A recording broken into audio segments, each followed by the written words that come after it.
Morning. Are you coming in then? Good morning, and what a show we got lined up for you today. Truly is a special one. Joe McFadden and Sophie Ward will be joining me all morning to talk about their new roles in an Agatha Christie classic.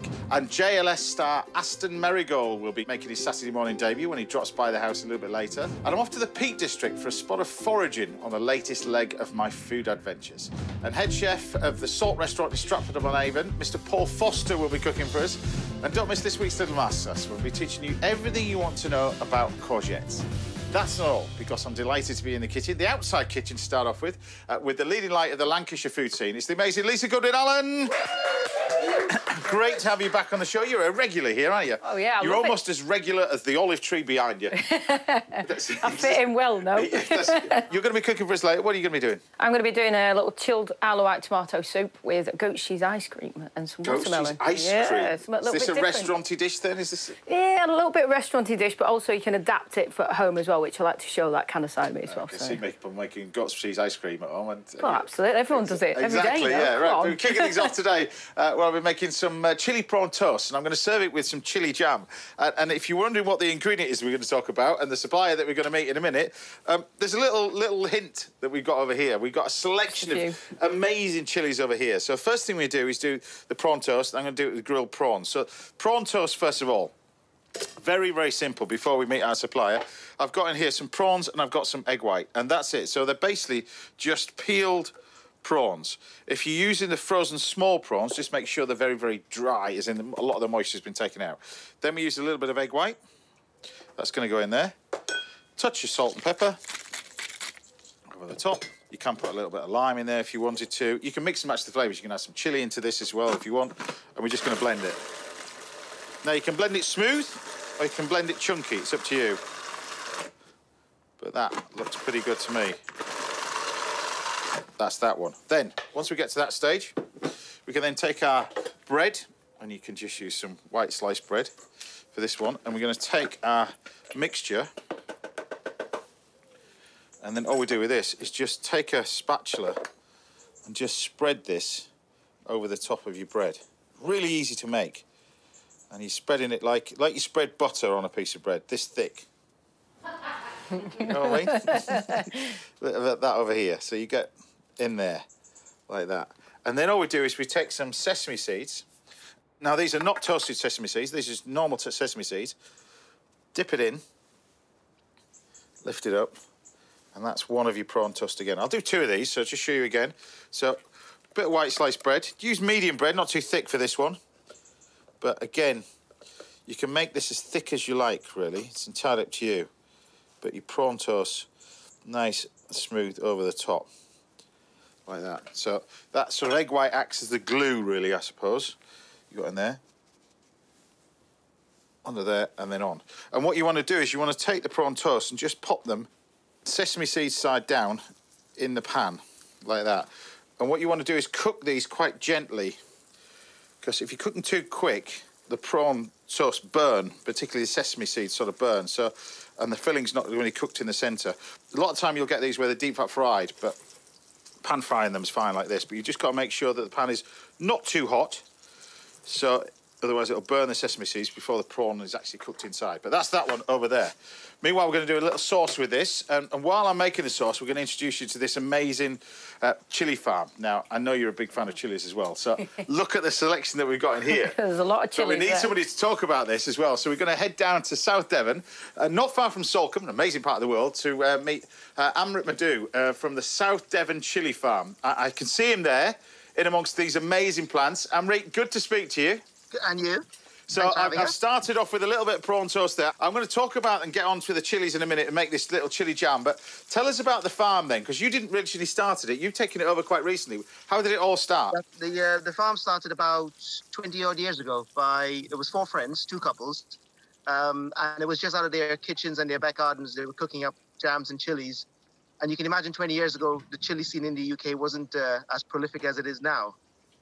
So then it started building, and it built from there, and they took off, and he eventually got a 10-acre site on the South Hams. which is where I'm standing at the moment. It's fantastic, isn't it? I mean, It's amazing. you've got an allotment, well, around the back of the restaurant as well, haven't you? Yeah, really? we have a little bit of land and stuff like Chilies that. growing in Lancashire, any good or not as good? Probably not as good as Devon, Probably not as good, no. I don't think we get as much heat, really. But. So tell us about the farm then. You took it over when? So we took it over at the start of June. It was quite serendipitous, actually, because my wife and I, we would always come down to Hope Cove in South Devon for holiday. So we'd stop off at the farm on our way back from holiday. So we knew of it. And around last year, end of last year, it came up for sale, and we thought there's no better time than to try and do this. So took the plunge, left the corporate world, and took ownership of the chili farm. I love this. I love this. So no experience in doing it whatsoever. I love these stories. So what were you doing before? You kind of visiting there on holiday. What were you doing as a job, you two? I'm a geologist by background and a petroleum engineer. So I was working in Aberdeen in the North Sea oil and gas sector.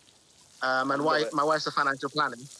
I do have a little bit of an agricultural background. Growing up in Trinidad in the Caribbean, I did agricultural science and I always grew stuff. So that part of it came a bit natural to me. It's more of the manufacturing of the sauces and the end products, like the chili jam you're using, which is a bit of a learning curve for me. It's a great story, isn't it, really? Yeah, and then we're going to talk. So tell us about the do's and don'ts of growing chilies. Can you grow anything in this country? Is the chilies that you can't grow? Because you see all the chili plants. There must be thousands of different types, surely. Yeah, there are absolutely thousands.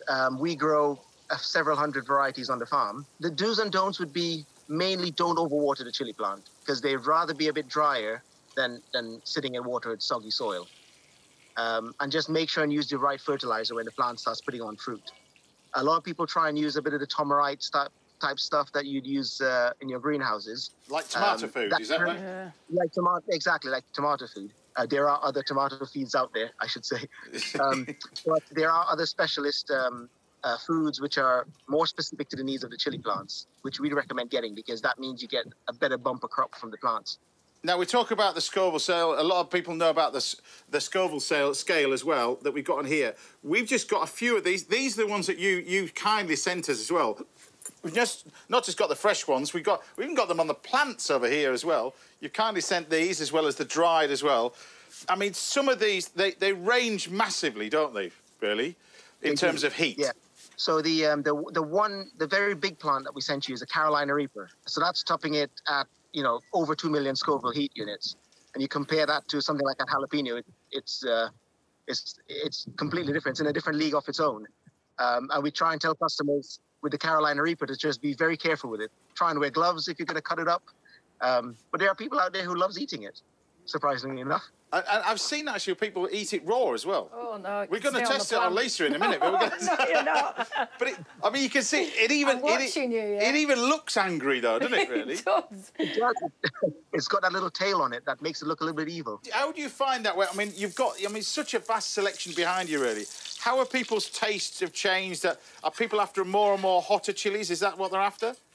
I think there's sort of two groups. There's the ones who sort of chase the heat, because it induces endorphins, it creates a bit of a high there, and it gives you something to sort of chase after. So there's a group that goes after the heat, and then there's the sort of people that go after the flavors. So they go for the ají limons, the traditional habaneros, and of course jalapenos and things like that. So you've got sort of two camps: the ones who chase the heat and the ones who chase the flavor. But the ones who chase the heat do swear by the fact that the hot ones have flavor as well. Yeah, because it's not just... I've tasted a few of these. It's not just... I love these ones that we got in here. Cherry bombs that I've been using as well. These are fantastic. The little cherry bombs. They're beautiful. That's one of our main crops. It goes into one of our cherry bomb sauces, and it's just an all-rounder bumper crop that produces a lot of nice fruit. You can stuff it with cheese, grill it. It's very, very tasty. I think, to be honest, it's one of my favourite. I'm using it to make a little chili jam that we got in here. So a little bit of vinegar. We've got some, this little bit of vinegar, a little bit of lemongrass, a little bit of sugar. The good idea is to add a decent amount of sugar to this as well, because the idea is plenty of chili and it starts to thicken up that caramelisation before you get the caramel, but you've got this stock syrup, this sticky sort of thing, which is going to be really good. We've got another selection over here. So if people were looking out for bits and pieces, if you wanted a general purpose chili and people were wandering around the garden centre thinking, I'm going to have a go at this, I'm going to start growing my own stuff, what would you recommend? Something like the cherry bomb, or what else could they choose that's something a little bit left field?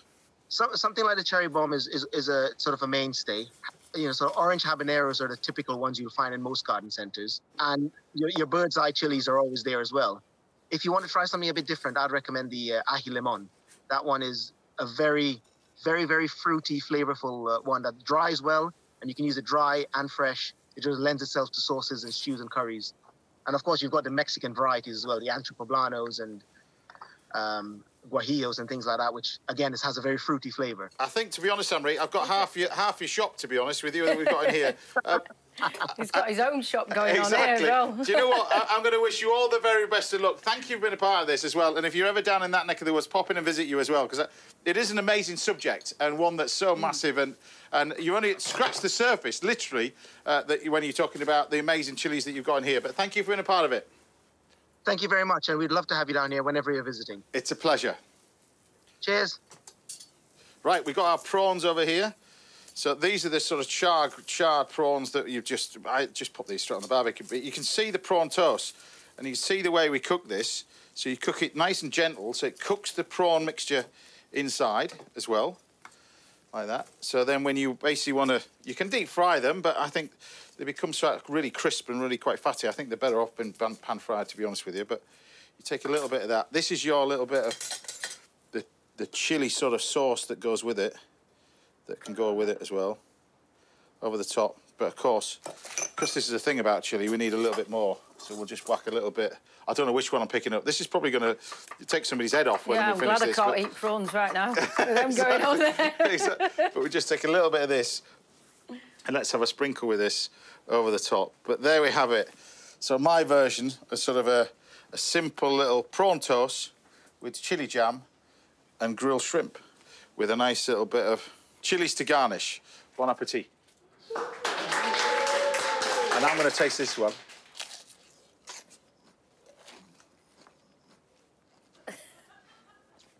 I don't know which one I picked up, but it's hot. It's that one. I put in the sauce. What's that? Oh, Trinidad Scorpion. Says all in the name, doesn't it, really? That's quite hot there. That's quite what. Anyway, I can't speak. Anyway, still to come, we've got dishes from Lisa and Paul Foster. I won't be able to taste anything, and I'll be cooking for Joe McFadden and Sophie Ward and Aston Merrygold very shortly, but don't go anywhere, because after the break, I'll be foraging for elderflower and another one of my favourite food adventures. I'll see you in a minute. I need some drink.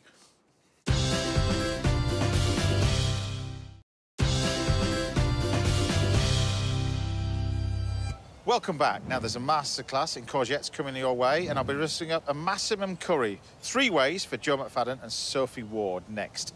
OK, it's time to take a look back at one of my favourite food adventures. This week, I'm off to the Peak District, where I'm picking some local elderflowers and serving it with a delicious dish of poached pears. Enjoy this one.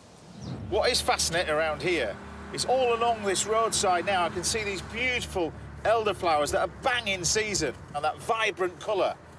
And vibrant taste as well. So it'd be rude not to just park up the car and maybe pick some.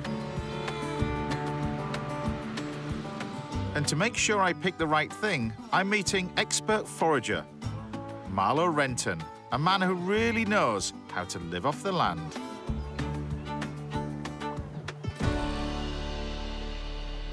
You see what I love about people like you guys? I can see your brain's already thinking. It's already looking. Stuff everywhere. Whereas you would walk past and go, no, I'm not touching that. But there's so much out here, though, isn't there? Really? There really is, yeah. When you've got a little bit of plant knowledge, you walk around and everywhere you go, you see things that you think, oh, maybe that's edible. But there are do's and don'ts to this, really. So advice for people, go on a course, probably? Definitely, yeah. I roughly know one of them. Obviously, elderflower.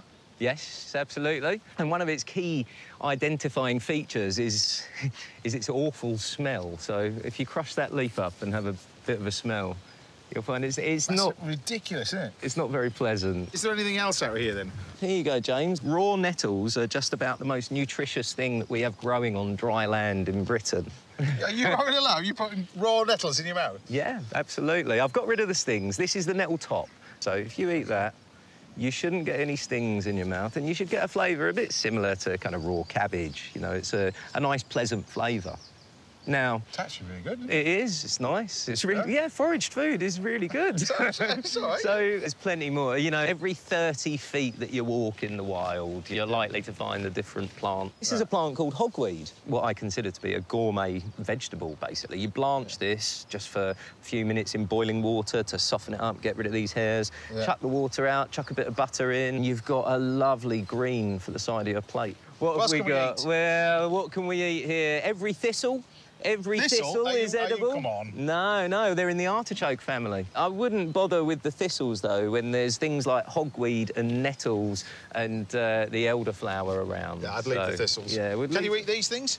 Oh, this is a really, really good plant to know about. This is a plant called ribwort plantain. These flower heads, if you have a little nibble and chew them for about 5 seconds, you get this incredible flavour of mushrooms. So I love mushrooms. Tell you what, it does, doesn't it? It does. When there's no mushrooms around, if I want to make a mushroom sauce or a creamy pasta with a bit of a mushroom side to it, I'll use these flower heads. More importantly, it's also a very mild anaesthetic. So these leaves, when you roll them around, you start to hear a bit of a squelch. Yeah, you got it.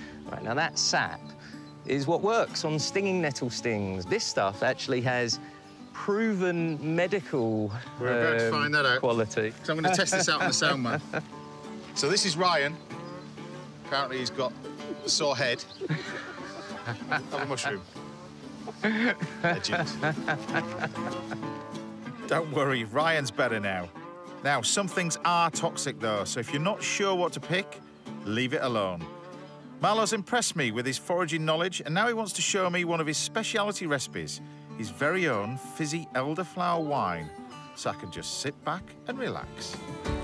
You are looking very relaxed, It's James, quite I've nice, got to actually. say, You're going to be yeah. doing it, Chief, so what are you going to be making? We're going to make some elderflower fizz. I presume because you've got this pile of lemons over here, you want me to zest these then, is it? Yeah. I've been looking forward to this, James. Yeah, exactly, I think so. Could you get the zest off of the lemons for me, please? I can do that, yeah. Superb. Right, what are you doing, apart from just stirring water? Not a lot, really, Exactly. to be honest. It's that simple. So we've got some sugar water here for 20 litres. It's 2 kilos of sugar, roughly 20 elderflower heads, and just immerse the flower heads as they are. You don't have to wash them, nothing, no. You actually don't want to wash them because the water will wash off the natural yeast that's in the flower heads. So that's our sugar water going in there.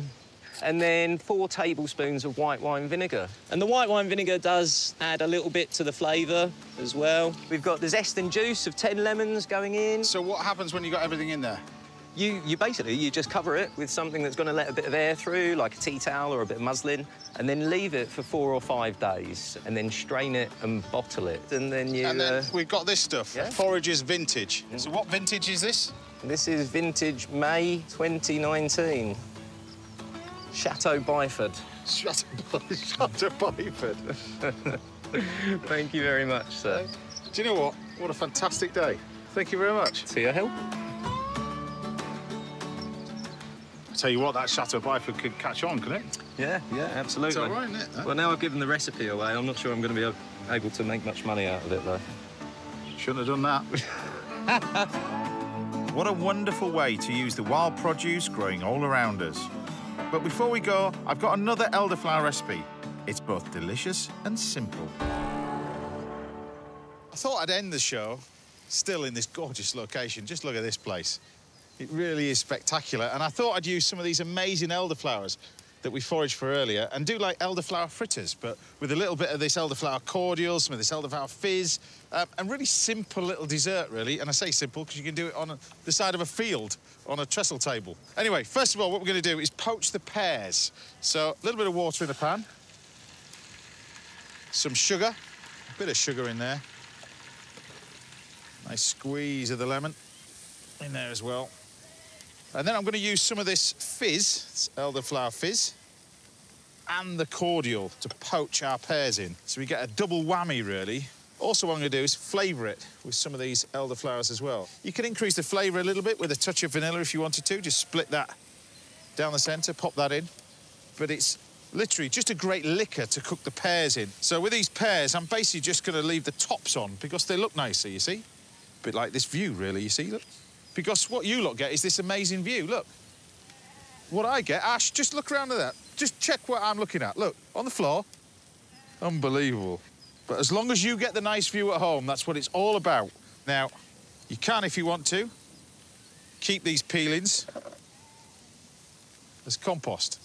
Don't waste anything on this show. Right, now what we need to do is just basically cook these for about 10 minutes. Now, and at the same time, I'm going to create this wonderful little sabayon. It's really, really simple to make a sabayon. Egg yolks is what you need for this one. A nice little pinch of sugar. But when you make this, don't add the sugar until just as you're about to use it. Now, normally, sabayon has got a little bit of white wine in there, sometimes masala, really. But I'm just going to use some of this elderflower fizz. Bit of that, and a bit of the cordial, really. Just a touch of that. And then what you need, really, is just time. It takes time, this. And you just whisk it over a heat, and it cooks at the same time. So this is going to take about 5-6 minutes. I'll see you in a bit. Cut to the sheep, not to that.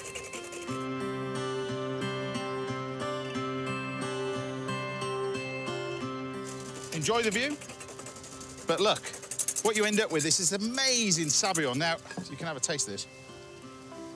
That is delicious. It's absolutely delicious. You can put whatever you want in here. You can make this with gin, masala, vodka, anything you want, really. Now, while that's happening, we've got in here our beautiful pears. I'm just going to split them in half, look. Straight down the middle. Now, what you can do now is just take the core out just with a spoon. Just pop the centre out as well. But these with elderflower, they're just delicious. People think of elderflower, you think of desserts all the time. But they go really well with savoury dishes. Things like venison is also fabulous as well. So what I'm going to do is grab our tray and then put our pears onto our tray. You can just pop them any old way. And then dust this with icing sugar on a hill.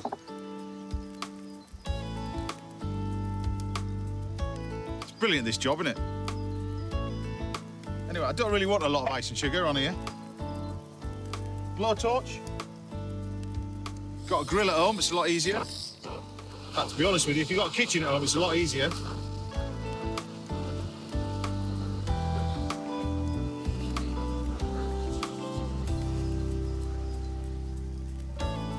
Tell you what, though, you don't get Bear Grylls doing this, do you? Look, a few pears on it. A few bits of pears on there. Next up, this is our batter. This is our elderflower fritter batter. We've got some corn flour, some flour. I'm going to use some of this fantastic fizzy stuff. It's going to go in there. Touch of this, pinch of sugar, just a little bit. I'm going to leave that to one side just a little bit. It's nice and thin as well. As we take our sabayon, look. We just drizzle this in and amongst your pears, look. Bit of that over there. Blowtorch is coming out again. Check this out. Picnics are never going to be the same again. Look at this.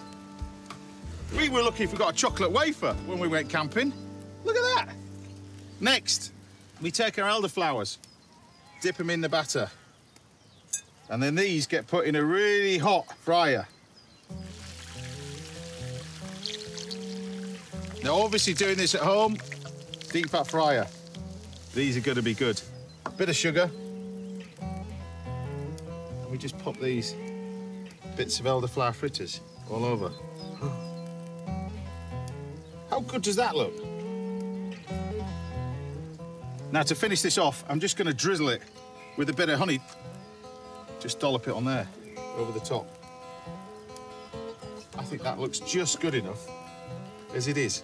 So there you have it, poached pears, a sabayon, and deep-fried elderflower fritters. Who says you can only do sausages and burgers? The perfect dessert for this wonderful part of the country.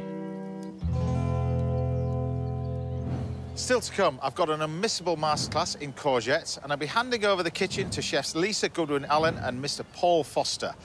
But I'll see you after the break, when I'll be treating Joe McFadden and Sophie Ward to a massaman curry. It's the first time I ever cooked massaman curry on television in 30 years. What could go wrong? I'll see you in a bit.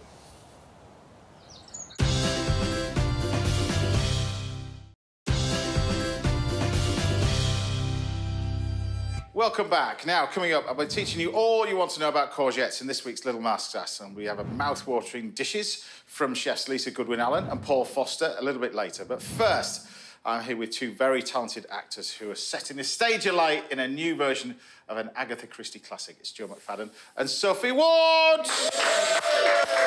Good to have you. Do you like that build-up? You happy with that? Love it. Happy with that? Yeah. You've got your wine, you're settled, you're at my house. Life couldn't be any better. Well, hopefully, I'm about to cook for you as well, really. So I'm going to do a little massaman curry. Because I know you're vegetarian, but we'll eat prawns, is that correct? Yeah, well, I think we call it flexitarian, don't we now? Is that which day of the... Bit of which day of the month, but yeah, just like trying to be a bit more easygoing. That's fine, OK. So we're going to do the sauce first of all. We're going to do that, and then I'm going to sit with a little pan-fried salmon. Basically 3 pots, you can help yourself. So first of all, I mean, what a career, both of you, really, but both of you slightly different starts to the career. Yourself...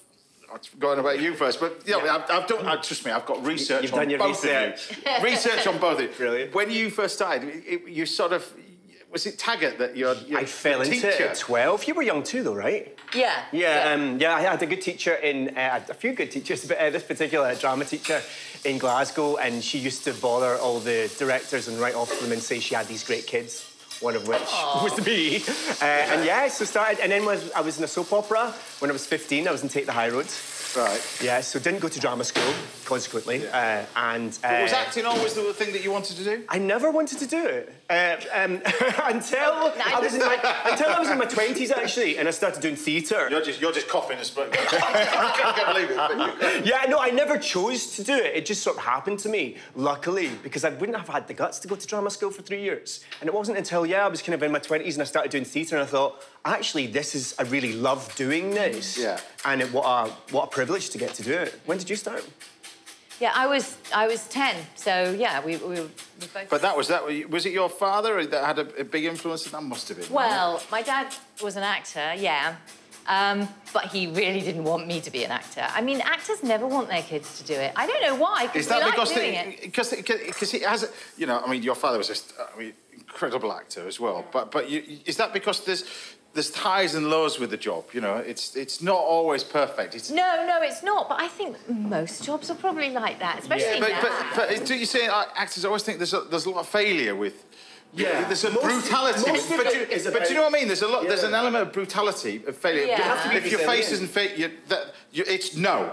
Yeah, and you're judged a lot. It's not just like going up for a job and then you've got the job at least for a few years. It's like that's, you know, it could be every few months you've got to go up for another job and get rejected. And bounce back from it and have a thick skin. And the most of the job is being resilient and thinking, this doesn't mean I'm not good, it just means I'm not right for this job, hopefully. Yeah, that's what we say. That's what we tell ourselves after every audition. Maybe it does. Okay.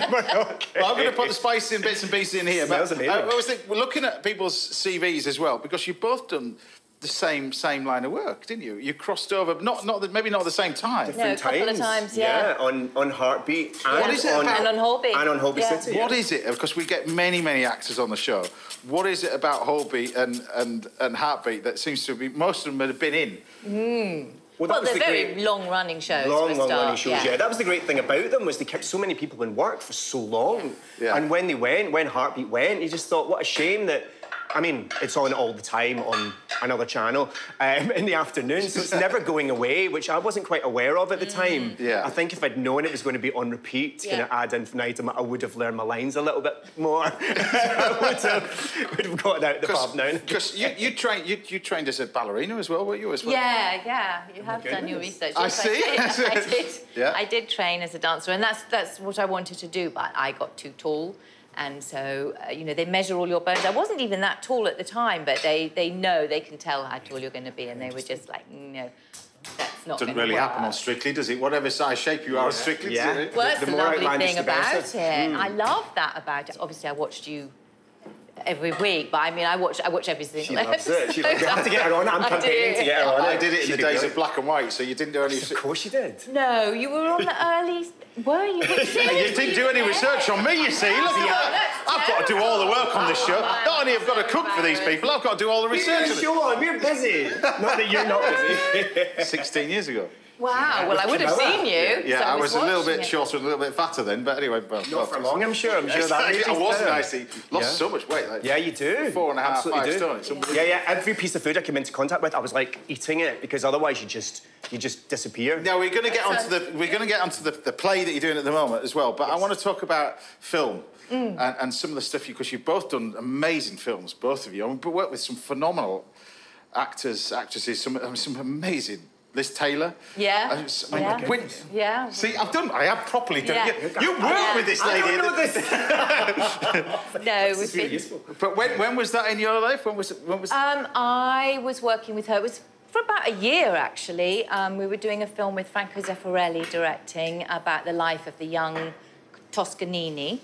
And we were in Italy and in Africa and France. Yeah, all over the place. And it was and very good research for this job, actually. Yeah. Because Elizabeth Taylor she was in the famously movie. played the part that I'm playing in this play. Well, that's the link was. See, research. Yeah. See, research.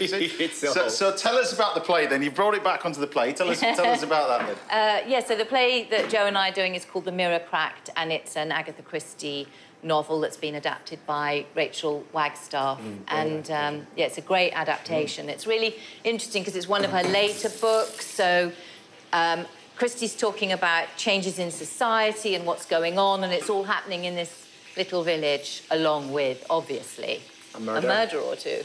So the whole thing is based on a village that there's a couple that come in, quite a wealthy couple that come in, buy the big manor house, take over, and then things start to happen. Things happen. Very quickly, things happen.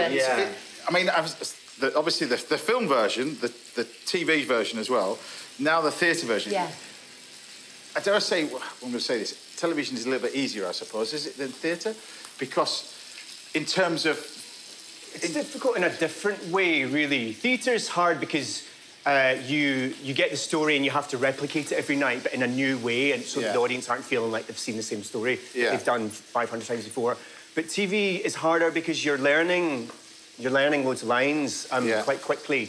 But theatre, I mean, our rehearsal process was amazing. We've got a brilliant director called Philip Franks, who's the most knowledgeable man I think I've ever met. Yeah. And the play is just so there's so much in there, and it's a play that's all about kind of aging and memory and this party that my character and Marina, we throw this party. I play this film director and Marina's this movie star, and a murder happens at the party, but it's told four times? Three main times. Yeah. But this from different people's perspectives. That's what I mean. But it must be notoriously difficult for you in terms of theatre.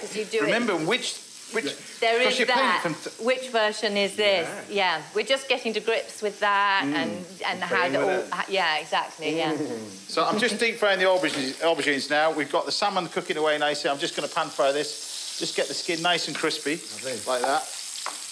And then what we do with that, once it's nice and crispy, I'm just going to pop that in the oven, just cook. It's only going to take probably 3 or 4 minutes to cook. The little massimum curry's cooking away nicely, which we've got on here. So tell us about the play then. When's it start? Where are you going to go? We're in Eastbourne this week. We go to Cheltenham, we go to York, we go to Norwich, Northampton, Bromley, Southend. Have I missed anywhere? And how do you find that on the road as well? Because, I mean, I toured earlier this year, and it's, you kind of get into such a routine. But you have lots of brunches, really. I'm not a big eater after the show because you come down after the show and the last thing you want to do is have a meal. That's disappointing. I'm looking forward to more meals with well, you. we'll have to make this for the cast. Oh no, I've said it now. Can you give us a big take for it? But yeah, I'm a big brunch person. I like to find little cafes that do nice brunch. But I love being on the road. You enjoy it, don't you? Yeah, I really like it. But I'm always starving after the show. Oh. Yeah. Which I know you're not probably supposed to do, is eat really late at night, but that's when, because you've finished work, that feels like, and you've not really eaten too much in the day. Because mentally it must take a lot out of you, because you've both got amazing parts in it, but I mean, your part, there's a tremendous amount to learn in terms of your part. Yeah. I was reading about it, going, how on earth are you supposed to do all that? Yeah, I mean, that's part of it, is you just have to sit down and learn it, don't you? So luckily we've done that. No. But and physically, obviously, you're doing the show every night, sometimes twice. Twice a day, sometimes. So that's when I'm starving. Although my ballet teacher always used to say that I had to eat a donut before every class. Before class, for the energy? Yeah. That was my problem. I had 16 classes a day. But not any other time. That was my problem. That's unusual. Well, it's nice. I still think that's a great idea. Yeah, absolutely. Well, look, you've got the little salmon over here. So what you want to do with the salmon is just finish this off, just to leave it to one side. And you just finish this off. And then very, very quickly, we're going to start to bring this all together. So the salmon I'll lift off. That'll quite happily sit there like that. I'm worried I'm going to miss the beef. I always have beef with Massaman. Well, this is not... Sorry, you can put beef in it if you want. If you decide to cook this for the crew, you can put beef in it. I might, it's entirely up to you. So the prawn one, right at the last minute, we're going to put in the prawns. So really last minute, they go in. You just want to get a little bit of colour on there. And then to finish this off, we're going to add some coriander and a little bit of mint. And just put the two together like this. So there must be, you know, something in the pipeline after the theatre as well. More film? Well, I don't know. That's where my brief stopped, to be honest with you. I'm going up to do pantomime in Swansea. At the Grand. What are you doing? I'm doing Beauty and the Beast, and I'm not the Beast. I don't have to wear the mask this year, which I did last time. Yeah, so I'm doing that. But this will take us up till December in Southend. We finish, what, the 6th of December? Yeah. And we might... Haven't you finished it? You've just finished a drag show as well, haven't you? That was before lockdown, actually. We did Priscilla. Yeah, and we were closed by the lockdown. Oh, really? And did that for 7 months. That must have been great fun. It was good fun. Dancing, again, but this time from the women's perspective, in heels, which was very interesting and very challenging. Yeah. And kind of gave me a real respect for women that wear heels. That's what Ginger Rogers said, wasn't it? She had to do everything Fred did, but backwards and in heels. Yeah, exactly. Yeah. So look, we've just got a little bit of spring onions. We're just going to finish this off now. So this is your aubergine one. We'll just mix that together. We'll take some of our curry. That's going to go in there as well. And then you take a little bit more of this curry. So it's almost 3 dishes in one, you see. You've got the prawns, a little bit more of your mint and coriander in that one. Mix that all together. That's the prawn one done. So we'll probably put that one in that one. So I've got my prawn one in there. You see how quick that is. So that's your prawn curry.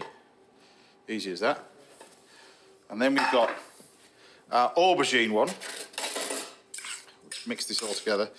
Aubergines are amazing too when they're deep fat fried. So mix all that lot together. Would you always fry them before for this dish? The great thing about aubergines, you don't need to salt them anymore because aubergines used to be quite bitter. I remember in my parents' kitchen, like slices on kitchen towel covered in sauce. So they've changed Nobody them. does that. Well, now. aubergines, about 90% of aubergine is water. And the problem is with that, aubergines used to be quite bitter. And they're now classed as hybrids, so they've had the bitterness sort of removed out of them over time. So now you don't need to... You used to have to salt them and put them in milk and all... I remember when I first started cooking, we used to do all that. You don't need to do any of that anymore. None of that anymore. It's just nice and simple. And then we take our little sauce on there. And for this one, we can grab our lovely bit of fish. Do you cook salmon? From there. I don't really. I love salmon, but I'm always a bit scared of how to do it. But that was dead easy. Well, you better not. You've also announced you're cooking it for all the crew on here. I might just buy a jar. what, tinned salmon? No, I mean the sauce. I thought you were going to say... Oh, come on! He's going to use a jar of Masterman sauce and he's going to use a jar of salmon. Should we set that challenge for ourselves? Yeah, well, we'll have to watch it back and write it all down. So I've just got some boiled rice over here that I made while we were talking. Even the camera crew missed that. That's a little bit of boiled rice to go with it. But there you have it. Sort of 3 versions of kind of the same dish, really. Without beef this time. Bon appetit. Wow. Beautiful. Magic.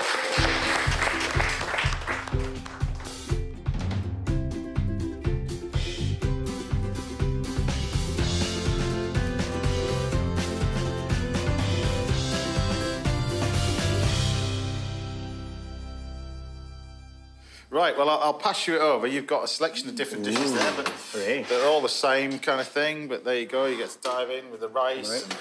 Help yourself. Tell me what you think. No beef, boss, but you know. No, I'm sure it'll be great. So the salmon's perfectly cooked. The salmon's all right. I'm just looking at it now. That's all. Looks lovely. Oh, that's delicious. 10 minutes. Oh my goodness, it was 10 minutes, wasn't it?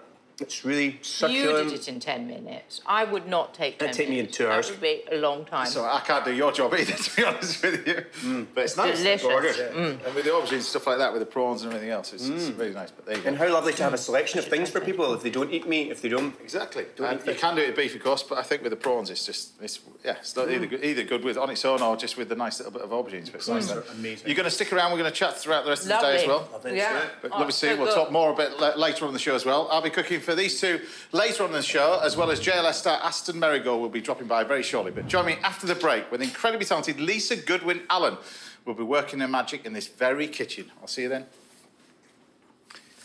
It's really delicious. So good. I'm not stopping eating this.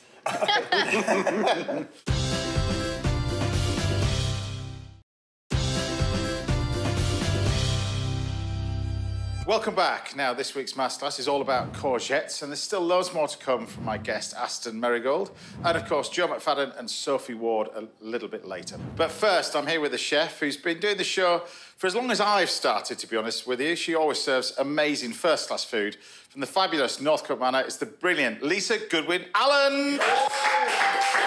Wonderful, wonderful, wonderful. This looks pretty spectacular, this. Yeah, something a little bit different. What are we going to be making then?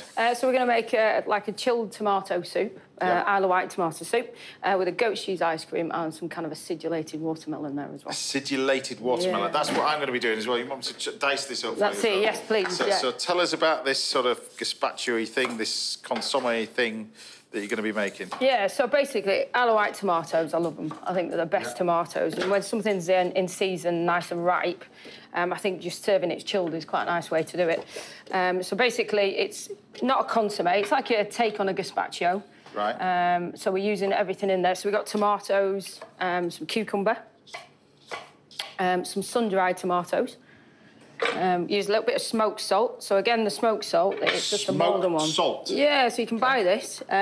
Malden do it. It's got a lovely smoky flavour to it. You can just use regular salt if you wanted to. Kind of a squeeze of lime juice in there. Now, congratulations are in order. Not just the fact you've just got Northcote, you've got another place now in London. We'll talk about that in a minute.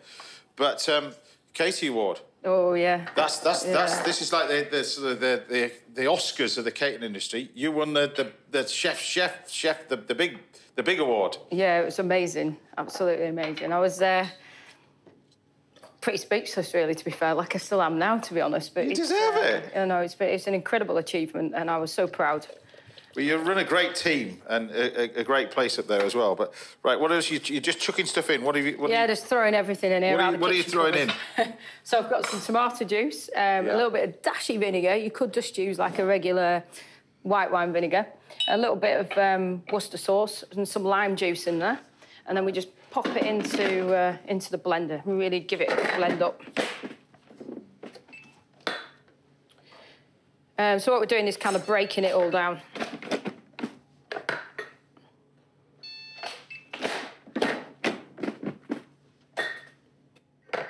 There we go. She's off. Third time looking. Third time looking. This equipment here. Yeah. Do you want the skin on or skin off? Skin off, please. Off. We're being posh today, yeah?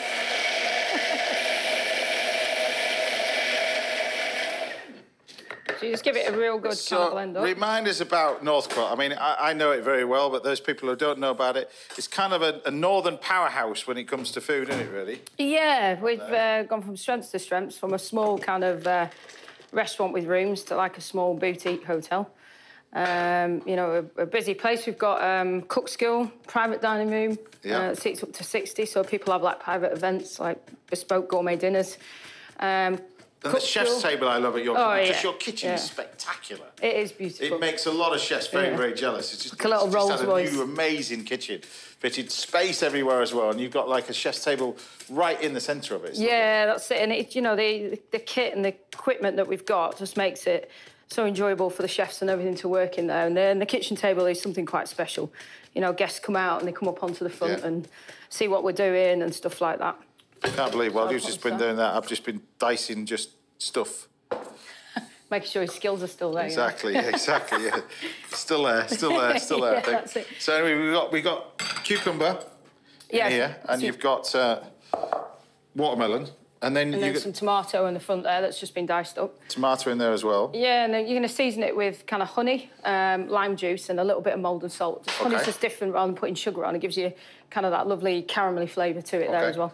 Now, tell us about this sort of stuff as well, because this is... Yeah, this is amazing. So basically, in a classic gazpacho, you have onion in it. You put raw onion into stuff, and it's quite vivacious, you know, very harsh. You can take over the power and flavour. Yeah. But again, onion is such a lovely vegetable. So what we've done is this is an oil.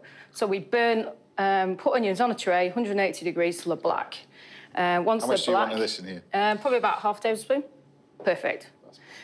Once they're black, we just plunge them into like an oil, so you can use a rapeseed oil or a sunflower oil, and then we just leave them for 24 hours at room temperature. And you get this lovely kind of onion oil. Onion oil to go with it. Yeah, something new for you. So you just want salt in this with the just a little bit of salt? Yeah, a little bit of salt and then a good squeeze of lime in there. OK, I'll do that, yeah. Good squeeze of lime. It's gone in there, OK. So what's next then? Right, so basically what we've got here in front of you is a goat cheese ice cream. Again, it's quite an easy one to do if you've got an ice cream machine at home. It's milk powder, a little bit of glucose, and basically what we do is just bring that to the boil in a pan. And then pull it off to the side, whisk it in, pull it off to the side. And once it's cooled, you'd kind of blend in the goat cheese. Now, this is just a soft kind of goat cheese. You can use a local goat cheese, that kind of thing, but really will abstract well into the ice cream, and then you just churn it. So you're kind of applying that kind of soft goat cheese in another way. Or you can quite simple just, you know, if you take that and you mix it up with some, a little bit of cream and something, and you can quenelle that on top of that. So you don't have to have it in ice cream, you can have the Yeah, you can have different things, chunks of it. It's pliable, you can do anything you want. OK. So we got here as well is like a little... This is a little bit tricky. This is a little... This is nice, you should try one of those. What is this? So this is it's an onion tweel. So basically, we take onions, the white of the onions, and we make a puree. Right. And then we put it into a mould and we cook it like a tweel. This is why your place is a little gastronomic hotspot up north, isn't it? It's just the work that goes into it. Can I have a taste of one of these? Yeah, absolutely. And it's about taking those kind of classic flavours that people are familiar with, but putting your skills to test. It just gives you that kind of nice onion ring. It's all right, isn't it? It's like the best onion crisp you've ever tasted in your life. Well, we'll take that one. Lovely, yeah. Lovely. It's great. So in here we've got the ice cream, which you taste of, and a little bit of soup. So basically, when you make the soup, we've done a little bit beforehand because you want it ice cold. When you're doing something like this, you want really cold. All right. OK, so you take that and just chill it. Yeah, just take that and chill it, which is really nice. You know, and there's so much you can do with it as well, as in the fact of, you know, it's almost like a cold Bloody Mary, really. Put a shot of vodka in it if you want to. You know, it's there's so much you can do with it. So in here we've got in the side of it. You've got all this kind of little watermelon and bits of stuff on the plate here. So where did your love of food comes from then? Where did were your folks into it, or where does your love of food come from? I was a very practical young person. I wasn't very academic at school, and I struggled in that aspect. I don't think any of us were. No. I wasn't really, to be honest with you. And I'm quite honest. Did you pass cookery at school? Yeah, I did. Yeah, with flying colours, to be honest with you. So that's where I failed. I got you unclassified. Yeah. But even kind of so practical that I used to run around in my dad's scrapyard at the age of 10 and driving cars and taking wheels off and stuff like that. And so I love that kind of stuff. So I didn't do food. I'd probably be in something to do with cars. Right, great. So he's and I just I really got into it. Right. The love of the fact that it's so abstract and that you can show your feelings. Look at this just shape you just made. This takes a little bit of doing. Go on. Just a little bit of a quenelle on the top like that. Yeah. Okay, then we've got I can see people doing that at home. Little onion twirls. Look at that. And then a little bit of soup that you just pour in at the side. Looks amazing. So give us the name of this dish. So this is Isle of Wight tomato, chilled soup of Isle of Wight tomato with a goat cheese ice cream and acidulated watermelon. I told her she's brilliant. Lisa, everybody. Amazing. It's amazing.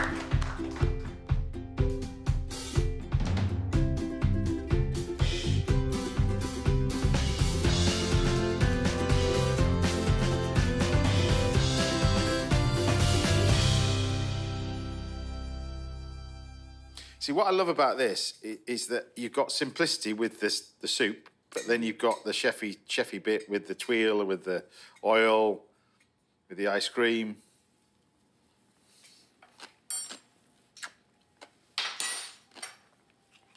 what I love about your food. You just put it down, you know it's good. Just eat it. It's great, isn't it? It's tastier. Do you know what I mean? When you make this and it hasn't got the pepper in it, yeah, it's that little bit of red pepper in it makes... Yeah, that tiny little amount there, yeah. That's great dish, that. Fantastic. Later, everybody. Brilliant. Right, Chef Paul Foster will be taking over the kitchen duties very shortly. And I'll be laying on lunch of croquettes for Joe McFadden and Sophie Ward a little bit later on in the show. But after the break, I'll be rustling an amazing-looking dish of fish for Aston Merrygold from JLS. I'll see you in a bit.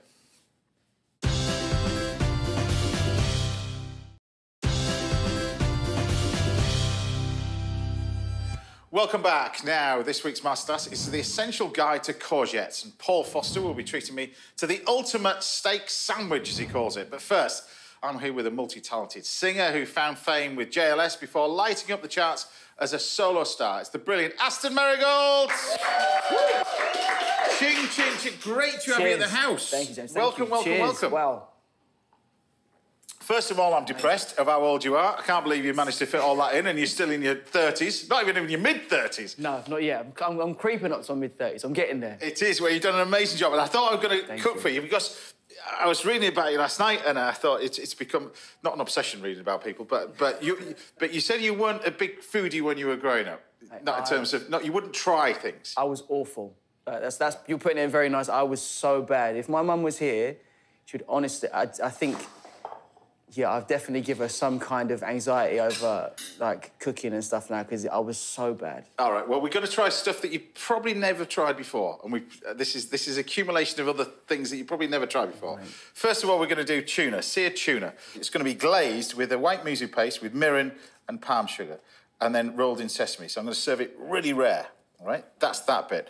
We're going to make a dressing using this. We've got ginger, we've got garlic, amarillo chilies, which are these Mexican chilies that are amazing. Nice. Not super hot, but amazing.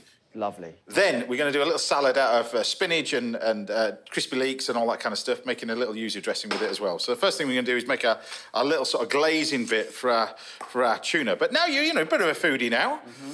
Cooking at home quite a bit and all that sort of stuff. I am. I think, lockdown really opened up the chef. Turned everybody into chefs. It really did. We definitely did the banana bread. Yeah. Okay, we got to that, but... I think it became a necessity, though, didn't it, really, when you're doing that? You had to do it. I think you had to. Like, bananas were there, they were going off, and you were like, what can I do with them? There they go, let's make some bread. Exactly. So tell me how it all started for you then, because it was quite an interesting story that your music was one of your loves, but your first love was football. That's... Yes. Dare I say, that was your first love growing up as a kid. That was it. I had a lot of energy as a kid, and I think, like any young boy, I think, my dad was like, right, let's go football, this will be good. Basically let you run around the field for a couple of hours and burn you out. So what, was it the injury that stopped it? What was that? Do you know, it was the injury, but I think even mentally, by the time, like, going through secondary school, looking at some of my friends that have gone on to play football, just semi-pro, kind of no higher, but yeah, my mental state wasn't there for football. They were like, by the time they were 16, 17, they were in it, and I was just not. But it's amazing how you pick two careers like that, one of which is the football's hard to get on as a pro. Yeah. I mean, music's got to be even harder. Yeah, pretty much. Not the easiest, is it, really? It's not the easiest. I think... when it comes to music, even, I suppose, entertainment at that time, I just loved being on stage. So whether it was singing, acting, dancing, whatever it was, I just wanted to kind of be involved in it. And then singing just took over. So the point in time was that your grandmother that got, or your parents that got you a karaoke machine, wasn't that? Yeah, my mum... There's got to be videos of that somewhere. I was going to say, you've got one here. No, we haven't got one. OK, good. We can get one, though. We can get... I don't know. I think I've hidden them pretty well. Yeah, she got me this karaoke machine, and I thought it was quite a nice gesture from my mum, kind of going, I've got this karaoke machine. Oh, would you sing this song for me? It'd be great. Right.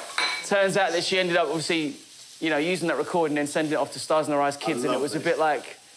OK, like, you've got an audition, go ahead. Went to this audition, sang. They were like, great, you got another audition. And next thing I knew, I was on the stage dressed up as a young Michael Jackson. So it was, yeah.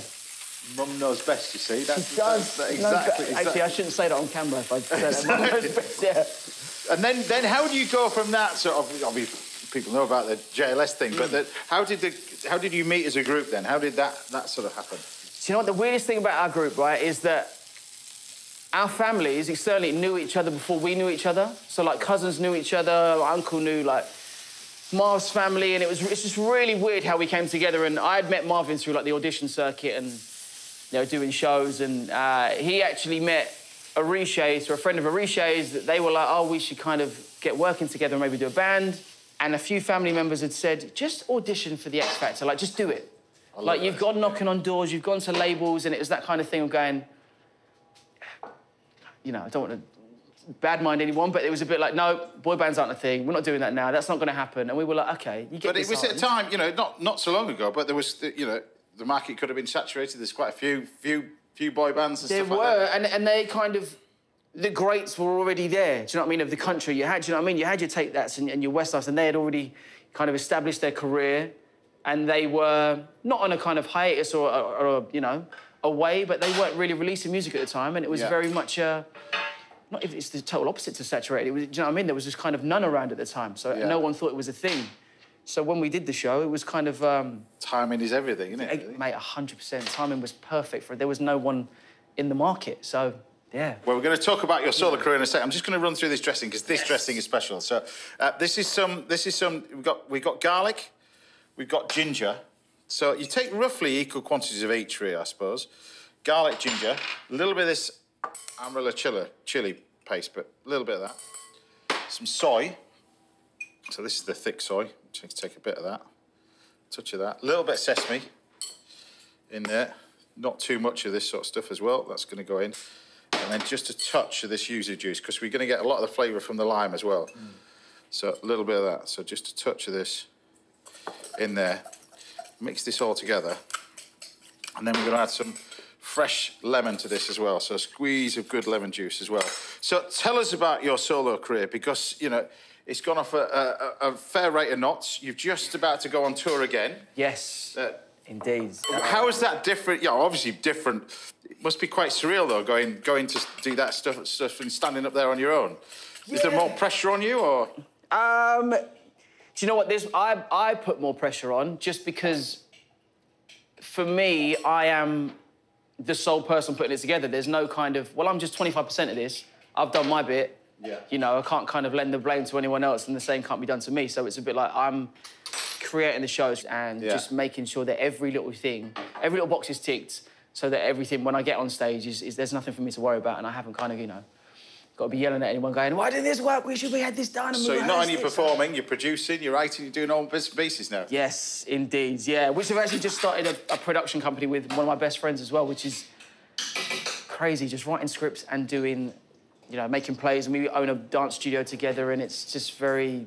Not bad for somebody who's 34, though, is it? So yeah, you've done all right. Yeah, like I said, I'm enjoying. Well, you certainly are, and you can tell that from the music you're playing as well. Should we listen to the new track? Yes. Tell us. So before we play it, tell us what's it called? Yes, it's called How Many Times. Yeah. I actually wrote this song, funny enough, just before we went into lockdown with some amazing writers and producers. And it was a song that, at the time, I was writing for a lot of other artists, especially a lot of K-pop artists as well. So it was a... K-pop? K-pop, yeah, Korean pop. Like, the whole wave that I was writing was just working. So there were so many bands that I was working with and just writing for, and it was going great. And this was a song that was in one of them sessions, and I was a bit like, do you know what, I really love this song. I was like, guys, I might actually keep this song. Keep it. So what's the name of it? How Many Times. And this is it now.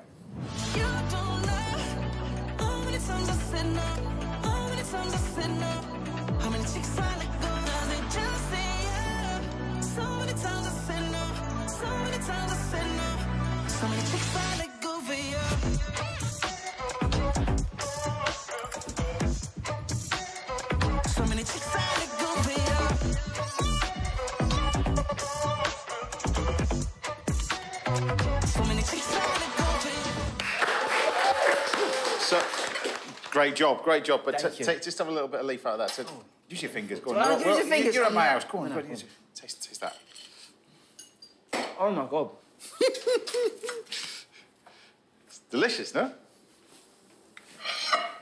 That's got the truffle oil in it, right? Yeah, tiny bit. Tiny bit of truffle oil. But with the cheese, it's like... With the parmesan, crispy leeks, little chili prawns, spinach, and this stuff. This is dried miso. So basically you've got 2 different types of miso, white or dark. You can use either for this, but this is just the dried version. You can buy this anyway from online, or supermarkets will sell it. But it's this dried miso. You get this amazing flavour from it, that with the spinach. And then all we do is we grab our tuna, like that, and you can see when you just colour it on all sides, you just get this lovely sliced tuna that goes with it. That's slices through there. So tell us about the tour then, because you got the new single out. The tour's about to happen. Where are you going? When is it? It's in October, end of October. So, yeah, just back out there, the 3 a.m. tour, which is not going to start at 3 a.m. or finish at 3 a.m. It's just, you know, the name comes about from basically, this is the 3rd time that I've gone out by myself on tour, hence 3 a.m. Aston Merrygold, you know. Well, people will love it as well. Best of luck with it as well. Thank you, mate. So we're just going to recap what I've got in here. I've got this beautiful little bit of sauce. It's quite pungent, this little sauce as well. This is with a little bit of tuna. So we've got the tuna, just cook it really, really simple like that. And then you've got this delicious spinach sort of salad with the crispy leeks, everything else that just sits there. And there you have it. My version of a wonderful little dish. Flavours that you've probably never tasted before. That's the reason why I want to do it. But there you have it. Tuna. Done.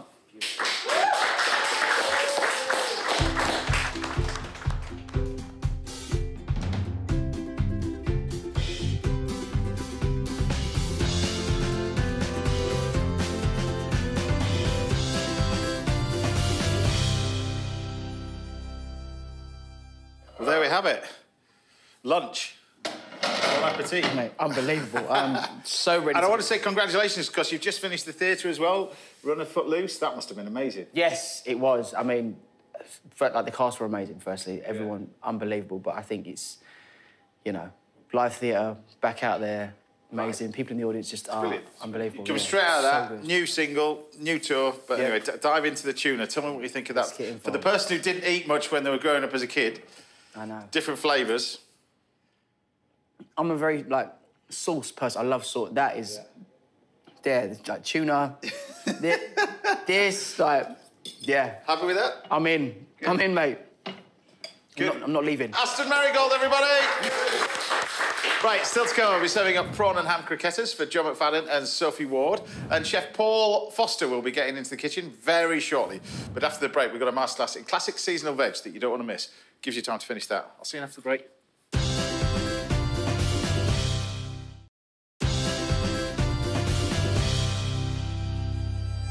Welcome back. Now, my guests are Joe McFadden and Sophie Ward. They'll be joining me in the kitchen again very shortly.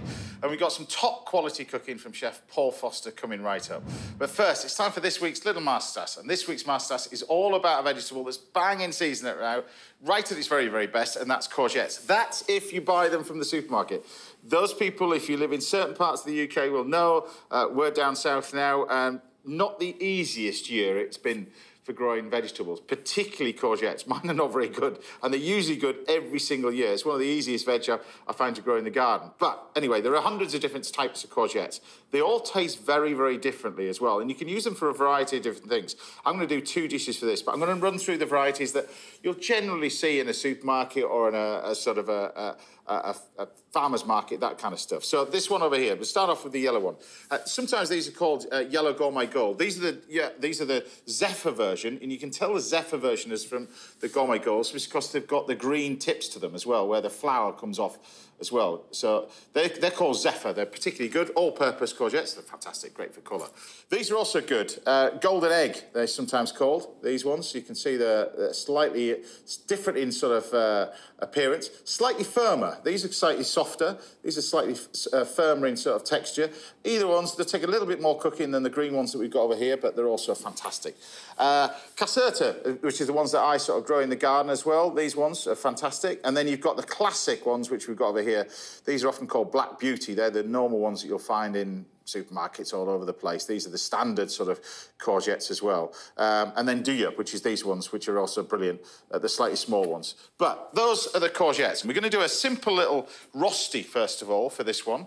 And I say simple little rosti, it really, really is that simple. It starts off with some grated courgette, so you can use whichever ones you want, really. And then using sort of the thicker grater, we're going to grate these all through, like that. All through there. There we go. I'll just lift this to one side. And then we're going to lift this up.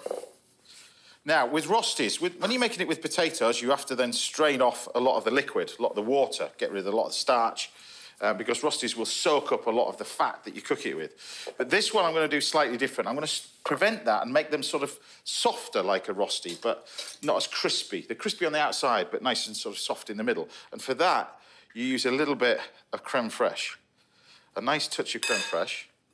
We use an egg yolk. Take an egg yolk, separate it. You can use a whole egg if you want, but I'm going to serve this with a little fried egg.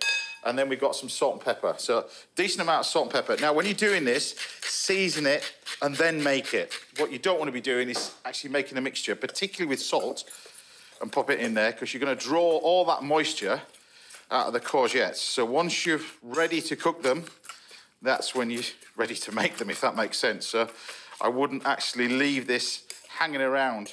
Even after 10 minutes, this will become sort of liquid in here as well. So mix this all together, and you can see the texture of it is nice and soft anyway. That's exactly what we're looking for. So pan on the heat, put another one on there, a little bit of oil. I don't like to use a little bit of olive oil for this. Like to use a little bit of vegetable oil or sunflower oil, that's fine for this. And then we can take a little bit of butter, sort of half and half, really. If you tend to use all butter, it'll sort of burn. If you use half and half, you get that nice sort of colour as you're cooking them. So, hot pan on the stove, which is there. And then, if you're chefy, and we've got amazing chefs in the house today, you put it in a ring. But I can't be bothered, all right? So, life's too short. And we just put this on there as well. We have a lovely lady called Sam Head who works as a home economist on the show. She's been working with me for about 28 years, something like that, and we're still talking. It's amazing. But this is actually her breakfast. It's not traditional like a traditional rosti, of course. They're going to be sort of soft as well, and that texture of soft is what we want. So you want to make sure when you cook them, the pan's not too hot, but it's also not too cold. So while that's happening, we can then get on and do our fried egg to go with our simple little rosti. So, fried egg, cooking show, fried egg. How do we make a fried egg different? This.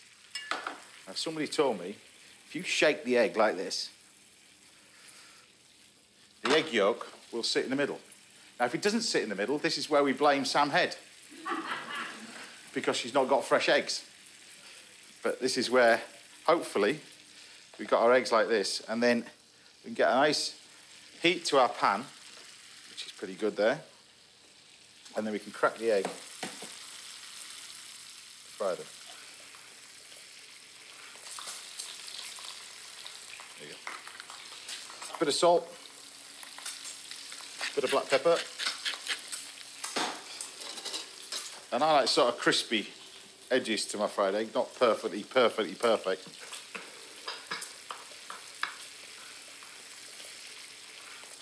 So there we have it, your fried egg, crispy on the outside, soft egg yolk in the middle, which is just how Sam likes it. And then we've got our little rostis. Now, like I said to you, these are not going to be dry, they're not going to be crisp, they're going to be nice and soft. The whole idea of it is you eat all this, you get all the lovely flavours from it.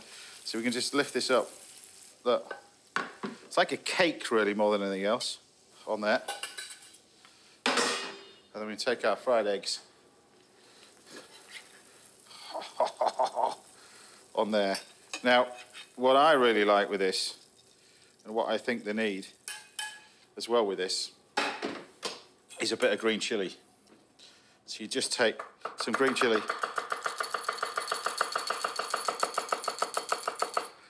Never lost it. Never had it in the first place, to be brutally honest with you, but look, a little bit of green chilli, sprinkle over the top. That is a cracking breakfast. So that's your first dish. Well, your first dish, or Sam's first dish, but that's that one. And then over here, we've got a nice little bit of bhaji. So bhaji, really, really straightforward. We've got some gram flour in here. We start off classically with onions, of course. with the onion bhaji, you want to make sure they're nice and thin.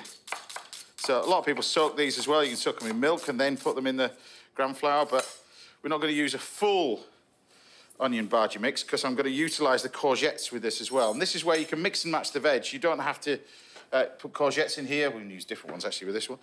You can use parsnips. They work really well in this. And to make them, you do it exactly the same way as normal. Nice and simple. Got the courgettes in there. That can go in. We've got some coriander. Again, just mix the coriander. I just throw it all in anyway. We've got 2 different spices. Got a little bit of turmeric. And I've got a touch of curry powder. So turmeric's going to go in. Curry powder as well. That goes in. Decent amount of salt and pepper in there.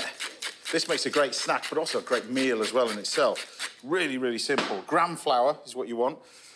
And then some cold water. And you take the water and we'll just mix this together. And what you're looking for is sort of just to hold it all together. Not too wet, certainly not too dry, but you just want to mix this so it sort of all starts to come together as a paste. You see, I'm there really with that already. I don't need any more liquid into that. That's what you're looking for. So seasoning, a few spices, courgettes and the onions, and then you can take pieces of this. And you don't have to be too exact with this. You can just put bits in the fryer as they are. Just dollop it in and it'll hold together. Now, while they're cooking in there, we're going to do a little simple dressing for this. And it is really, really simple with this. So this is just a mango chutney that you can buy. And we just take this and pop it straight in the blender. Now, you want to do this sort of smooth, really. So we take the mango chutney like that. A little bit of lime in here. Touch of lime, like that. Some coriander. The great thing about this, you can use the stalks and everything, so don't waste the coriander, use the entire lot. And then you can take a touch of creme fraiche. Now, you can use yogurt, but creme fraiche is nearest to me. That goes in. All right, salt and pepper. We just got a simple little blend, and you end up with this sort of very simple little chutney, like that. Really, really easy. Tons of flavour. This is brilliant. Even if you've got those sort of bought-in poppadoms, this is also brilliant. But you just take that, and it's a great dipping sauce, this, that you can use. There we go. We'll go back over here to our nice little bhajis. This across. And you see, they're so quick and simple to cook. Bit of salt over the top. They look amazing. That's what you want. You want them sort of messy like that. You don't want them perfect little balls. You find if you do them and roll them up into balls, everything goes a bit soggy while you're doing it. So you just got these. These are great. And you just use those to dip in. Now, just to finish these off, what I like to do, as soon as we've got the lime in the dressing as well, we take a little bit of lime over the top. Just a bit of lime zest, that little bit, wow, just zings it. A few bits of lime with it. There you have it. So there you have it, 2 dishes using courgettes that are bang in season at the moment, one of which is Sam's breakfast. Unfortunately, this one's mine. Now for a quick break, but join me again in a couple of minutes when Paul Foster will be here and cooking. See you in a bit. I think I'll have this one. I daren't eat hers. Proper.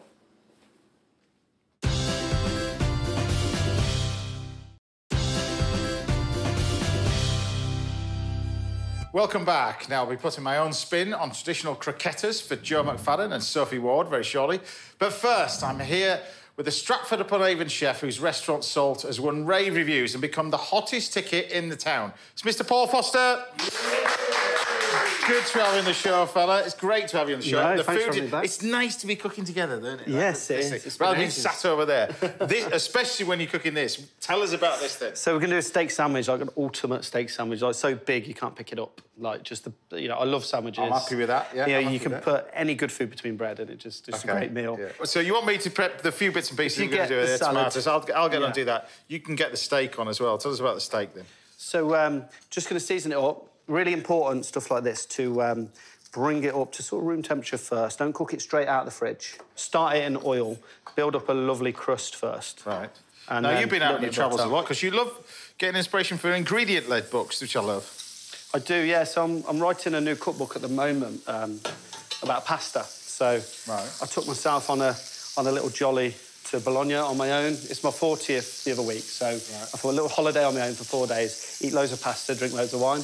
I love pasta, obviously, as a chef, I've done it for years. Nobody ever taught me how to make it. Sort of taught myself, so I thought I'd go to the home and really learn some of the authentic dishes. That's the best ways to learn, isn't it, really? Exactly. So what bread are you using here, then? So I'm using rye bread for this. Right. Because it's lovely and firm. Let me just check this. Lovely and firm. I want a bit of texture to it. Yeah. Like, the best thing about sandwiches, you can use whatever you want. Yeah. It's endless, isn't it, really? But I want something that holds up to the texture of the steak. You wouldn't want to use a sliced white that's too soft. Yeah. So cut the crusts off. So tell everybody about the restaurant then, because, I mean, you, as well as we mentioned travelling, I mean, you trained in some incredible kitchens all around the globe, really. Yeah. How do you end up back where you end up, and tell us about the restaurant itself, because it's not the easiest building to work in as a restaurant, is it, really? The one you've got? It's not. Well, it's... Yeah, it's beautiful building, but... About 500 years old. Proper Tudor feel. Was it the goal to get to go after a star, though? Because you've had one, since 2018 now. Was that the goal? Well, I'd say dream more than goal. You know, it was a dream, something I wanted, but it wasn't, you know... Love this. Look at this. Something I totally set my heart on. So, yeah, the Parmesan already finely grated. Yeah. Just going to spread it out nice and even, fill the gaps, and then drop the bread into it. So the bread's going to stick to it.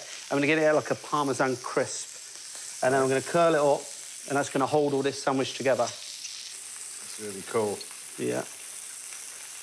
And then... got these little bit of salad that's going in here as well. Yeah, that's just to make us feel better about ourselves, really. Yeah, well, exactly. And then you're going to do this sort of coleslaw, you were saying. Yeah, and it's a little hack for coleslaw, just bring more flavour through. So this is sauerkraut, so fermented cabbage. Yeah. So it's lacto-fermented, so just salt, water, and then just sat for several weeks. Yeah. And it just brings out this beautiful flavour. So you want to give it a really good squeeze, get that excess moisture out of there. And you're not going to add any salt, because it's already salted, obviously. It is a fantastic cut. I mean, keep going back to this, but this is a really fantastic cut of meat, isn't it, really? It just looks so inviting, doesn't it? Yeah. And it's cost-effective as well. It's cheaper than a ribeye or a sirloin. Yeah. So you see drop this in the oven for a minute, just to dry the top out. Right.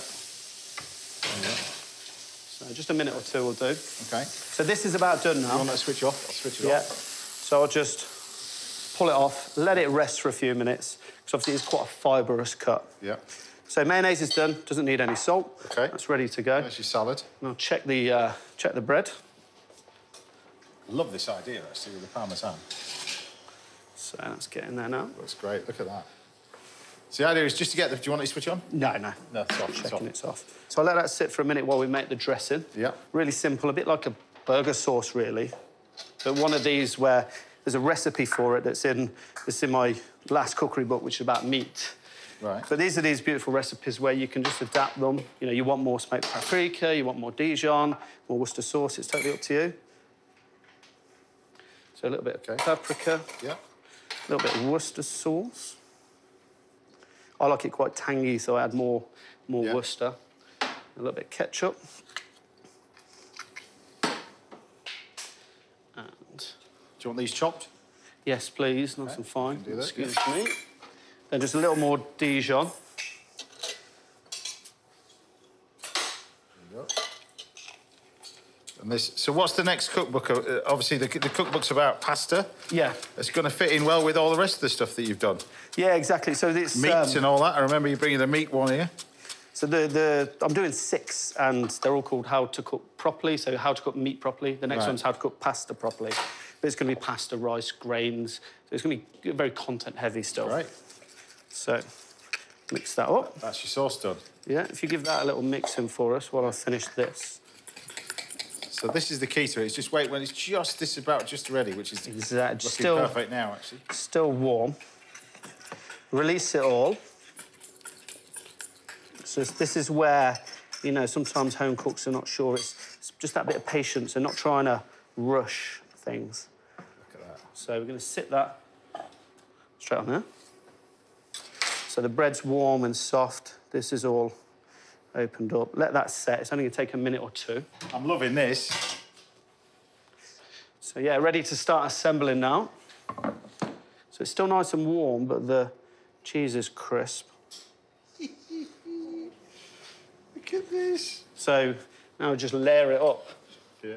So I love the way your brain works. Look at that. Food's about enjoyment and decadence and indulgence, isn't it? So layer the sauerkraut coleslaw on. So build that up. Yeah. Leave that for you, yeah. Cheers. And then some tomatoes. You said this is a proper sandwich. This is proper sandwich, yes. Yeah. Then these absolutely make a sandwich for me. I know some people aren't a fan. You can always replace it with cucumber, but for me, dill pickles, just great. And then it's like a burger joint car park. You've got to look at the floor, and gherkins are all over the floor. Yeah. The best bit. Well, apart from the meat. Yeah. And then I gave a little bit of the dressing. You don't need loads because you've got a lot of moisture through this dish. This is more for flavour than moisture. Okay. Cool. And then, so really important with this is the way you carve it. You don't want to carve it this way. Yeah. You want to go at an angle against the grain. Otherwise, people think it's tough. Yeah. So at an angle. So when you're doing this and doing it on the barbie, you've got to cut it in the right direction. That's exactly, and quite thin as well. Yeah. If you just eat it like this, it's always best to carve it and put it on the plate. If you eat it like that, you're going to think it's tough with a normal knife and fork. So, and then just build it up. Can I just accidentally just... Please do.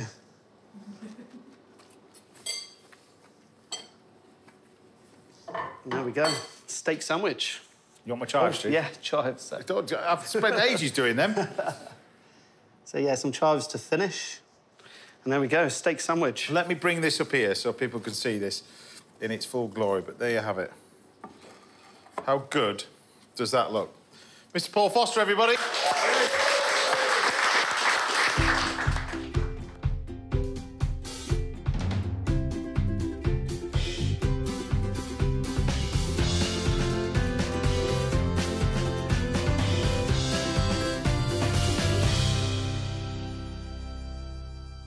I'm guessing you can't really pick this up and eat it, can you? No, it's either knife and fork or... Well, you can on your own, I suppose, but you have a knife and you whack it down the middle. Exactly. I mean, I like to get messy with food, but, yeah, you're not picking this up. Look at this. Look at this. Well, you hear that crunch straight away. Go on, then. You just pick at it, don't you? Yeah. This is...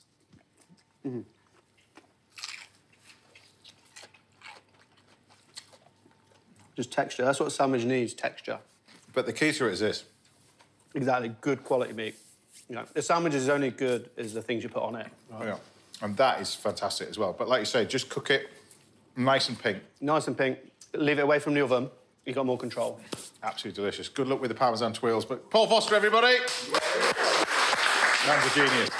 Right, still to come, we've got time for one more final dish. Join us after the break when Joe McFadden and Sophie Ward will be right here. And I'll be doing another show-stopping dish to hopefully replicate this. Ish. Anyway, see you in a bit.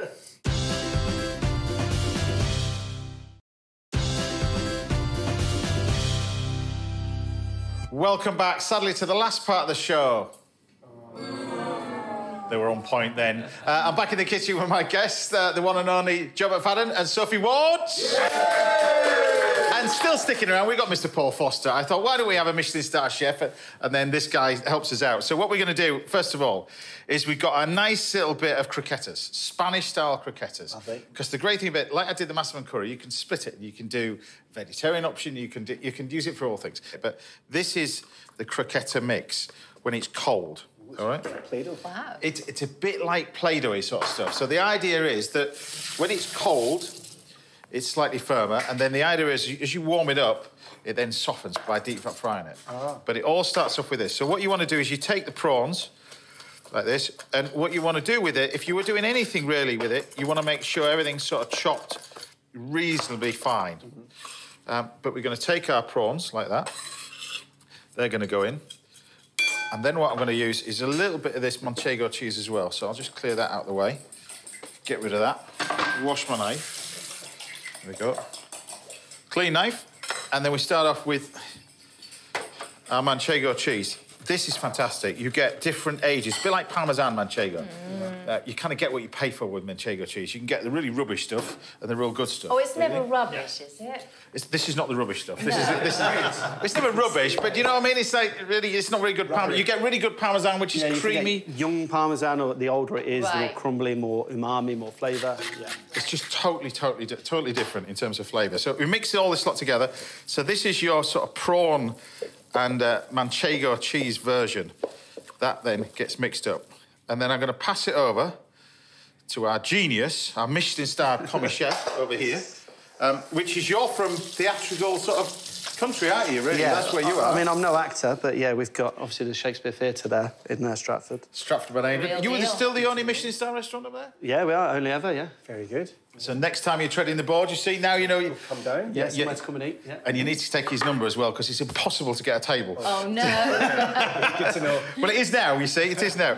Now, you're here to talk about lots of things. We've been talking about earlier about Heartbeat, bits and pieces. We failed to mention that you actually appeared on Heartbeat with your dad, didn't you? Yeah, he was very sweet. He came up and he did one episode playing my dad. We hadn't worked together very much. We did a tiny bit in a version of Wuthering Heights, but yeah, so he came up and spent a couple of weeks doing that, which was lovely. Yeah. And then you guys are both working together, so tell us what you're up to now then, because this is a great story, this play. Tell us about it. Yeah, The Mirror Cracked. Sophie plays a film star called Marina Gregg, and I'm her director husband, and we come to St Mary Mead, which is where Miss Marple lives. Yeah. Miss Marple played by the wonderful Susie Blake, who's amazing in it. Legend. Yeah, and we have a party to welcome everyone into our big home, and someone is murdered. So I know you were interested in making this, so now I'm going to show you. Now, you can tell who's the chef between the two of them. Well, I've got the right jacket on. Sophie told me I'm by no means a no cook. So anyway, this is something you can do, right? Because it's 3 ingredients. Yeah, I'll surprise people. 3 ingredients, OK? So what we're going to do with this one is we start off with flour, butter and milk. That's it, OK? That's it. And so you start off with plenty of butter. You can't make this with margarine, it's got to be butter.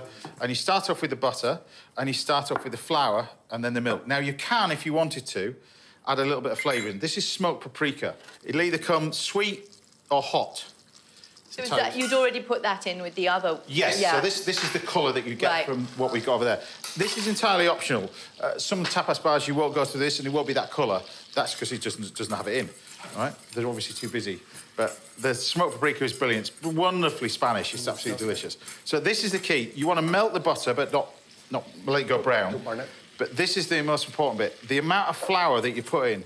Normally with a roux, you'd probably put in about less than 1/5 of this flour. So what you're creating is a very... In essence, what you're creating is a very, very thick sauce. And by adding this amount of flour, it gets thicker. If this was making a triple white sauce for cauliflower cheese, I'd definitely go to somebody else's house if I was having it, because it's way, way too thick. Right. But you end up with this same sort of ethos of making it, but it becomes really, really thick. It has to be cow's milk? This is just cow's milk. Yeah. Now, the temptation with this is to use a wooden spoon. If you use a whisk, you won't get any lumps in it. So when are you're on the road doing this? Yes. It takes you from where? So where can people sort of see this and where people can all visit? over the country. We go to Cheltenham, we go to York, we go to Mold in North my Wales. neck of the woods in York, right? Bromley, Southend. Right. Where have I missed? Norwich. Norwich, Northampton. Right. Very good. I think that's Got them all. So we go all over. You're just too busy remembering your lines. Because I've read about your part. I mean, you've got an incredible part in it It's a great as well, part, but a busy part in it as well. Yeah, it's a lot to do, but it's fantastic, yeah. So films, you've both done films, you've both treaded the boards, you've both done television. I'm assuming as an actor that the theatre is still what everybody craves about. Is that still the things that draws you to it? Or? The thing that's great about the theatre is the storytelling part of it, because you actually get to tell the whole story from the beginning to the end with the audience watching it, and they're sort of part of the show. And the effect, they're like a character. Yeah, and you get to have all the feelings and the reactions of the actual storytelling, which is, like when you're reading a story to your child at night, or it's like that thing where you get to have the whole. And I suppose if you're with that group of people, if something doesn't work in terms of something doesn't work in front of the audience, I suppose you have the ability to change a little bit of it, or is that you're quite set in stone? What, you mean from one night to the next? No, as in if something doesn't work for the first night, you go, that's not working, we need to... Well, you definitely would talk about it. You don't really know until you're in front of a live audience, which is opposite of television, because you haven't got any. Yeah. And the show changes when you get an audience, because they let you know what it is. Like, they're shocked by bits that you think, oh, I wasn't expecting that, or it's they a bit laugh like this crew in here, to be honest with you. I can't believe they eat that. I wouldn't eat that, but anyway, they'll eat anything, this lot. And different cities react differently, don't Absolutely, they? They've got their own character, the audience has their own... what the things that they like and the things they don't like. Yeah, and sometimes they're quieter and you think they don't like it, and then at the end they go wild, and it's just, like you say, they've all got a different personality. Yeah. Absolutely. But look, I've just got on here, so this is what you end up with. See that mixture? Ooh. So that's roughly what you're looking for before you add the bits and pieces that you want. The manchego cheese, you can add the chicken, you can add some ham. Iberico ham is absolutely the king of all kings of hams. It's amazing. But don't tell the Italians, but it really is. Correct?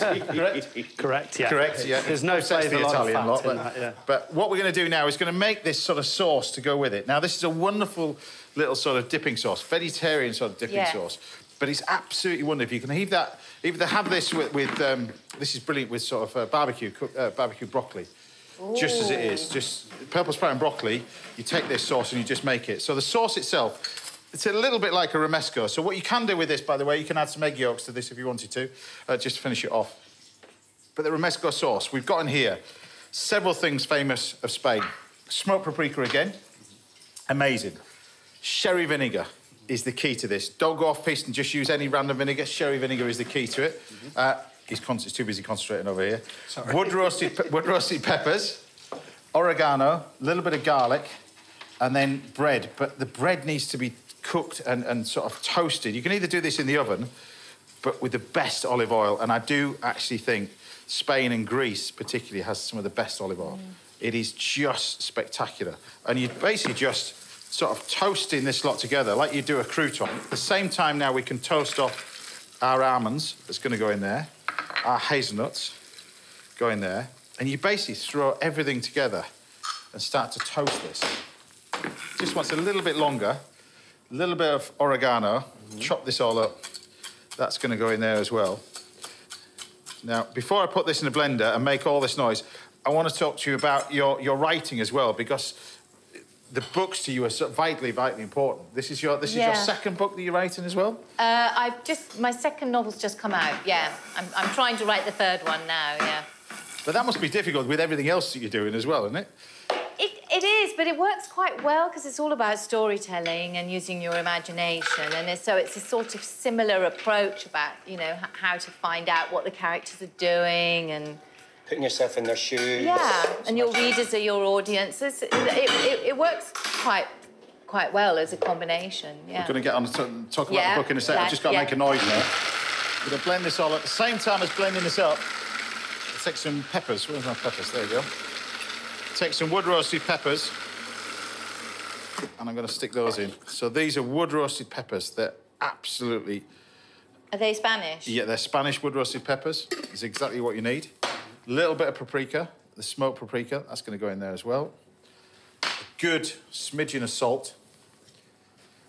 Look at the amount of seasoning you put in. You must season. Quite a lot of salt. It's layers of flavour. Thank you. Salt, salt, salt. That's why I call the restaurant salt. Yeah, salt. Yeah, exactly. It's why I call the restaurant salt. And olive oil. So this would be you at home. This is us. Oh, okay. My new food tastes much better. No, it's just but there is a reason. It probably wants twice that actually. In there as well. And then we got sherry vinegar, and you want a good glug of this sherry vinegar in there as well. So. You said this is a dipping sauce, but could you use it on pasta or something? I mean, I know that's not very Spanish, but I mean, it's looking amazing. You can go off-piste if you want, and you can use it whatever you want. I'm not going to argue. Because I don't know, there's a sort of pesto quality. Yeah, yeah, that kind of stuff, I suppose. Sun-dried tomato sort of thing, but Is that a terrible thing to say? I'm not Spanish. You can do what you want. They'll be shouting at the TV. I'm not me. Dios mío. You can do what you want. But we're just going to blend this up. I've just got to let this get blended, guys. So give me a second. Slowly there. Look at that oil.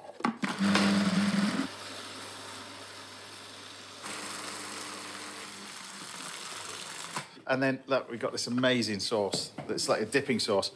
Over here, we got Chefy. He's going to line these all up in a perfect sort of pyramid, like a snooker. Look at that. I love this. So do all the fish over this side.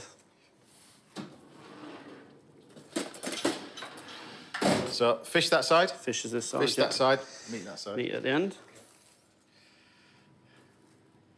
But that's how easy they are to make. Amazing. It's easy. You can make this for the crew as well, like you said. You're going to be busy, I tell you. We want pictures of this. I'm not promising And everybody anything. will, now they know, they will also not ask me. So yes, it's a win-win. You give me a doggy bag to take away from it. Exactly. So we want absolute proof of this, but there you have it. My version of a little sort of, Spanish-style croquetas done with the help of a Michelin star chef. Paul Foster, everybody!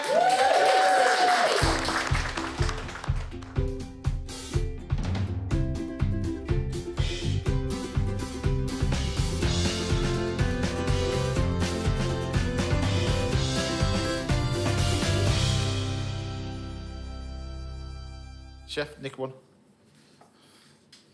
Happy with that one? That one. Yeah, you dipping sauces over there.